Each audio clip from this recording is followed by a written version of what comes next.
ડાંગરિયા ગ્રામ પંચાયતના સરપંચ પદના ઉમેદવાર દક્ષાબેન પ્રવીણકુમાર પરમારને આપનો કિંમતી મત આપી અપાવી આભારી કરશોજી।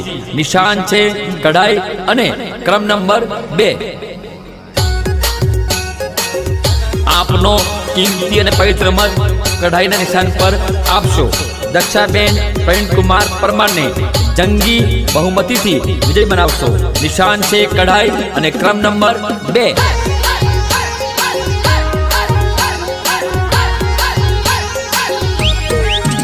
अरे कढ़ाईना निशान पर वोट तमे आपजो, अरे कढ़ाईना निशान पर वोट तमे आपजो। अरे 2 नंबर पर सिक्को तमे मारजो।